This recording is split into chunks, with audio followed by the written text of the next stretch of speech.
Good afternoon, ladies and gentlemen. Nice to see you here on the online conference. My presentation is about how to organize money and assets if you become residents in a low-tax country. So it's a big question how to organize money and assets if you become resident in a low-tax country. I'm the owner of the Zugimpex group. I had myself this problem because one time I moved to Monaco and there was exactly this challenge.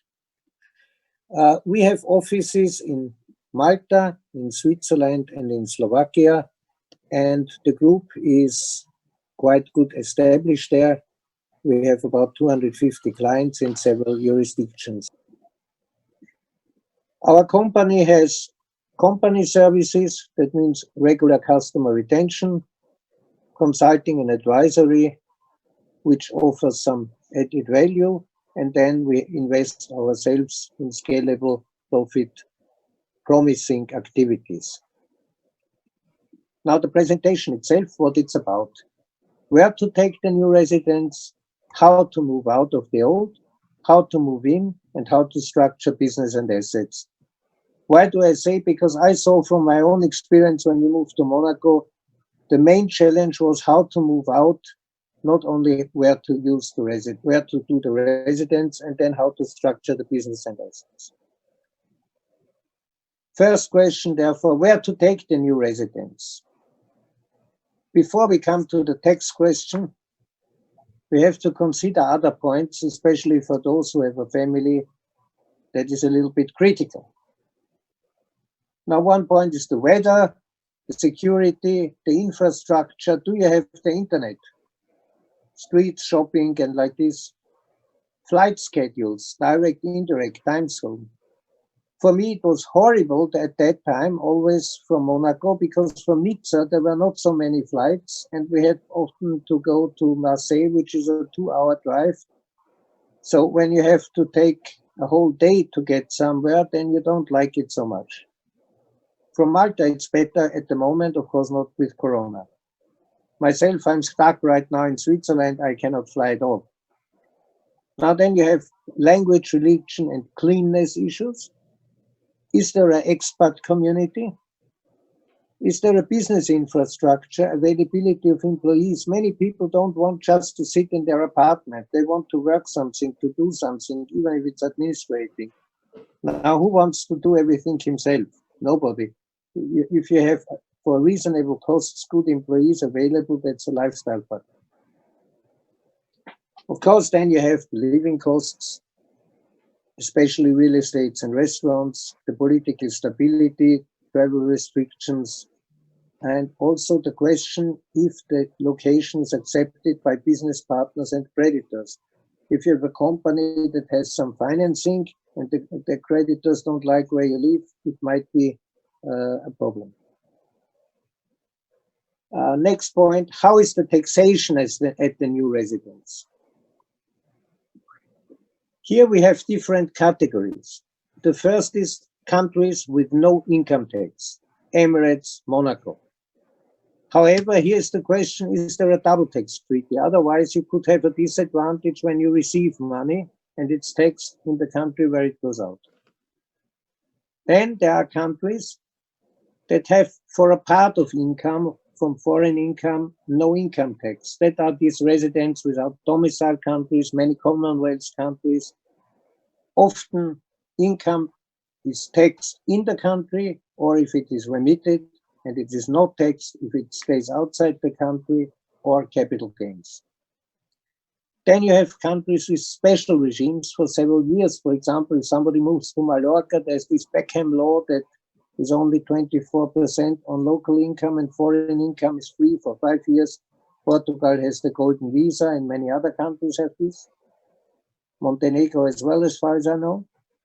And then you have countries with regular tax where it's possible to simply live from existing funds and keep new profits in corporate structures. So somebody can move to an intermediary country, then collect his assets, and then move to that country and say, I live from what I earned before, and my new earnings are in a corporate structure.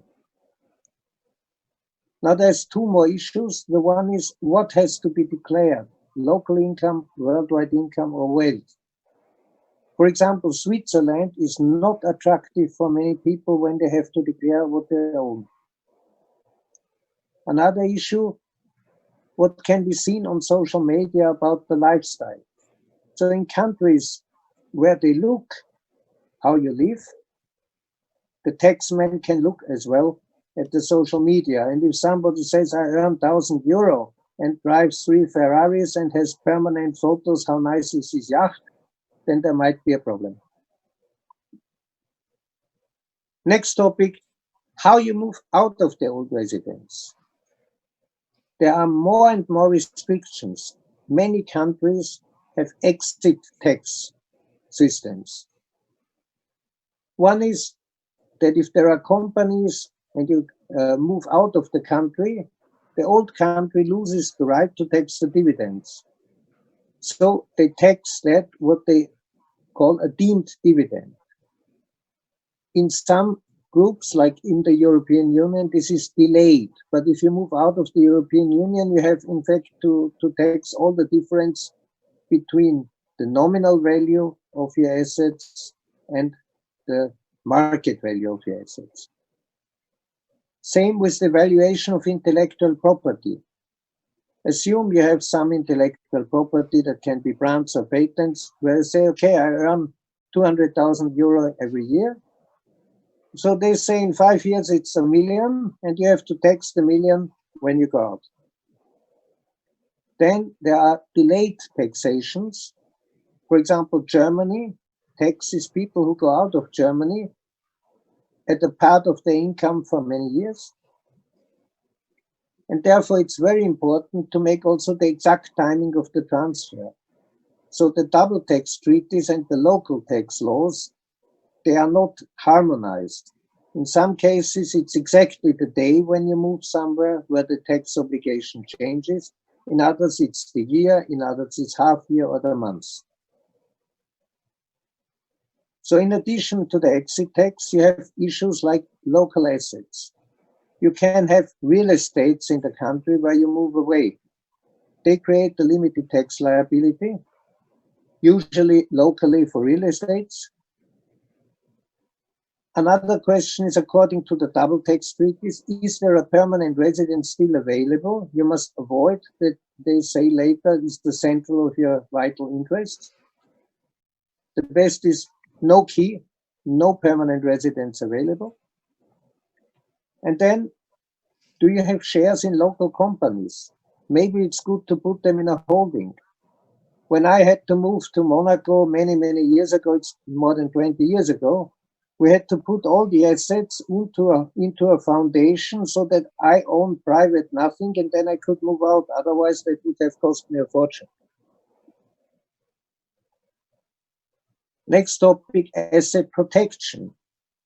It's not only that you move out, you want to be sure that your assets are not lost, because private and corporate funds are more exposed than structured funds. Private funds, because there are people who want your money, and corporate funds, yeah, you can have a company, then comes something like Corona, you did nothing wrong, you lose money, but if everything is in the same basket, then you have a problem. So you need to have asset protection from several parties, from family and related parties, from government, from creditors, and also from banks. Today, that's dangerous. Avoid that everything is at one bank, because that bank can block all but a majority of your assets. Aside from asset protection, you have also the control issue.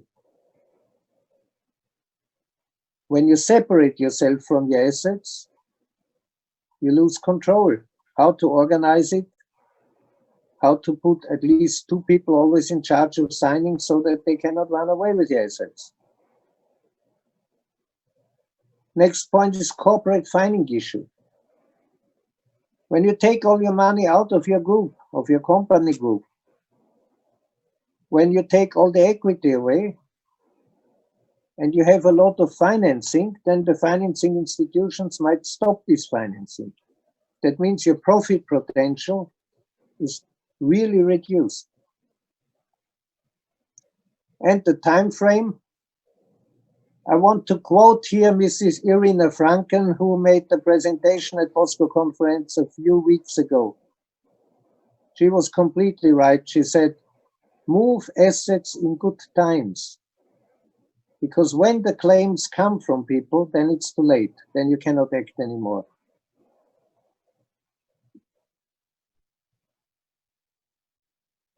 And now when you move to another country, you protect the assets, you go in, then you have another question. You live now in a low-tax country, but your business is not always there. You can have some management fees there. But how to collect your money out from the corporate level to the private level? How to structure it without paying tax? I've mentioned here several options, and they depend, of course, on the combination of countries, on the combination of source countries, and on the combination of one or more residence countries.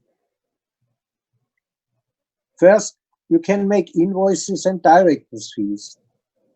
For example, you simply make a company in Germany, France, whatever, and you make an invoice. I earn the money. If you are resident without domicile and the work is done outside your residence country, then from the point of your residence country, it's tax-free.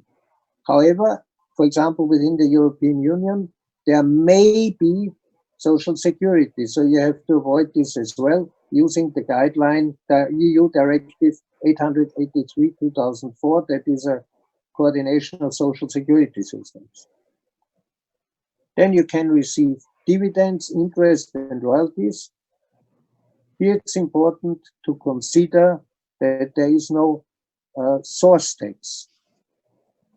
If there's a tax on the source, it may be necessary to make an intermediary holding and to get the money out there. Often capital gains are tax-free, even if they are remitted. So instead of getting a dividend, you make two structures, and then one structure purchases the other structure from you. So you have capital gains. Partnership structures are very common. Sometimes they are tax transparent. Tax transparent means, for example, when you have a partnership in Malta, the partnership can opt to be tax transparent, so the partners are taxed and deemed to have a place in Malta. However, when they live outside Malta, Malta doesn't take a tax because the partner is not living there, and consequently limited tax liability appears. So with such a limited partnership, you can work well if the double tax treaty allows it. The residence country allocates the right to tax to the country where the company is, and the country where the company is does not take any tax, at least for passive income and so on. Here you can use a limited partnership, a general partnership. Sometimes it's better silent partnership structures. They work like participating loan because they are not in the commercial register. For example, you make a Liechtenstein Kommanditgesellschaft, which is a limited partnership, with two legal persons as general partner and as a limited partner. And that way, you need not even a paragraph 180A person as a fiduciary in Liechtenstein. And on the books, you have two legal persons as a shareholder. But in reality, you are a silent partner. You get your share of the profit in addition, and you can receive it tax-free. Finally, you can have joint venture agreements and profit-sharing agreements. For example, if somebody gets license fees, he can make an agreement that 30, 40, 50% of this goes in some structure to him, so he can receive it outside the corporate structure, and if there are no source taxes, it's tax-free as long as it doesn't bring it to the country where he resides, if the country is resident without domicile or if the country has such regulations. Point 7, I have here foundations and trusts. We will hear more about Malta Foundation. Foundations and trusts allow to separate yourself from your property. If the money is there, you can live where you want. And if you need the money, the foundation or trust makes a proper contribution, so it's tax-free. What is important is to establish those structures in countries where the corporate structure that is below the foundations and trusts can execute the business properly, can distribute dividends to the foundations and trusts, and the foundations or trusts can make the donation to the beneficiary. Myself, I recommend often to use double structures because sometimes it's better to have always a second leg, so you're not dependent on one trustee. There are some considerations when you move. Always check the tax law in the country of the new residency and the double tax treaties. That has to be very careful. Make an intermediary holding if no double tax treaty is there, or if there's an unfavorable double tax treaty. Then the highest business risk is banking, everybody knows, so diversify, not get dependent of one bank. Think about the enforceability of execution titles. If you live somewhere or the company is there and other people owe you money, how you make sure that you get it? Even if you have fiduciaries, how you make sure that you not only win a court case, but you can execute what you win. Then consider loans from shareholders and to the shareholders. Very often it's good to say, instead of putting all my money into a corporate structure, I take it out in an intermediary step, and then I borrow it to the company. What is the consequence? What I get back is a payback of the loan. And that's tax-free wherever I live. And finally, if financial service legislation allows it, it's very good to operate with debit notes or private bonds, where companies issue a paper and say the one who has this paper gets this and this money.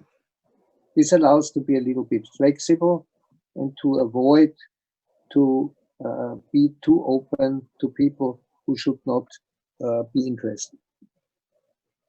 So as you see, there are many options right now when you move out and into a new legislation. You have to be careful, but a smart advisor will always find advantages. Things change, but things get better, not worse. Therefore, we are here for you, and thank you very much for listening. Thank you very much for that, Mr. Schwarz. We have some time for questions, and I see we've received a few in. Mr. Victor Maslow has posed a question, and that's, what do you feel is the minimum level of assets at which it becomes worthwhile considering changing residence and engaging in this type of tax planning? Well, this depends on your existing tax burden and on the lifestyle cost differences. Let's say when you pay 50,000 euro tax, you know that when you open your eyes on the 1st of January, that will be 50,000 euro.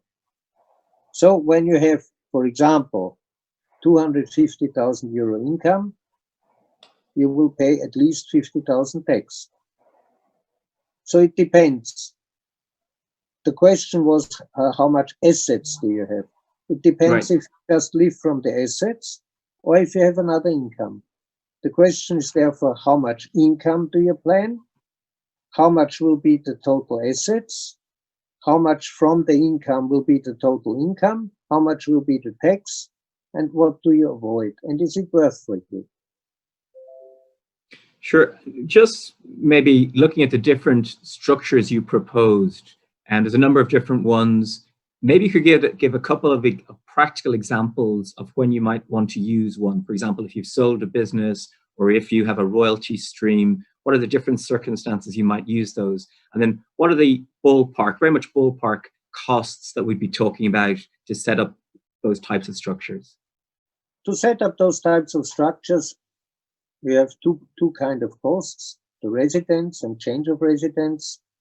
And the other thing is always the question of the, let's say, corporate structure.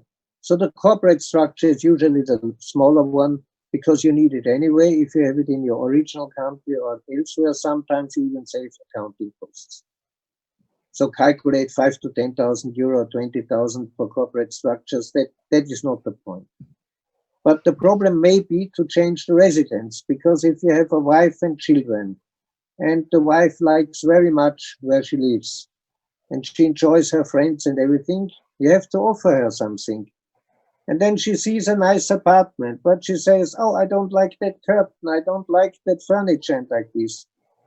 So the costs of moving are basically how much your wife wishes to change in the new place and how much things she wants to move. If she moves with 5 containers, it's different than if she moves with 1 suitcase. So that's basically the experience of most people. And you have to make sure that your family feels well in the new environment, because it's difficult for them. They don't care if you pay tax on it. And then typical structure depend very much on the situation where somebody goes out and not, and how somebody wants to live. There's people, they don't care at all. They can live anywhere. And there's other people who say, I want to have a nice environment, and you have to go there. We have just one client, he moves already to the 3rd country because he moved to the Côte d'Azur and his family didn't like, and then he moved to Germany and his family didn't like, and he moved to Malta and his family didn't like, and now he tries a 4th country and he's desperate. Okay, we're getting in some very specific questions, so it's probably best, especially around costs, and a lot of this is quite specific to individual circumstances. So it's probably best if people contact Mr. Schwarz afterwards with detailed questions. I mean, I just have another example here where an Indian resident might be using a company based in Dubai, which should be tax-free, but presumably any income that's remitted to India will be subject to Indian tax, for example. So unless that individual moves to Dubai or outside India, there is going to be a tax liability. Would you like to comment on that at all? Yes, it's always very important, as I noted, to study the double tax treaties and the local tax law, because, of course, many countries have anti-abuse situations and legislation, and if this is not done properly, then often problems arise. So in some cases, it's very good to do. Careful, and sometimes things are possible what nobody thinks about. For example, I have a friend, he moved from Germany to Monaco, and he did a simple thing. He sold a company, he got a lot of profit, and he declared to the German authorities 15 years ago that this is his taxability. So he has to pay so and so many million tax. And then he went to Monaco and simply didn't pay it. He waited 15 years and he told them at the end, I pay you 100,000 euro and we settle it. And it was accepted. I don't know how they do it today, but sometimes the practical administration allows such steps. Are there any domiciles that you have difficulties dealing with at the moment, or you have concerns about? Well, it changes every month when we do that, because the governments change. And everywhere where you have a country where it's nice and comfortable, then comes maybe some other government and they say we do everything different. And for some reason, for some time, you don't know. You see it even now with the Corona situation, with the travel restrictions.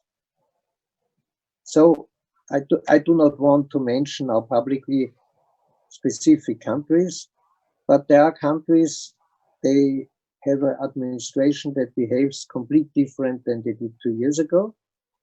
And this comes in both sides. So my advice is to be flexible. And when you move to a country, don't think I will be there forever, but to think I will be there like a good employee as long as it's favorable.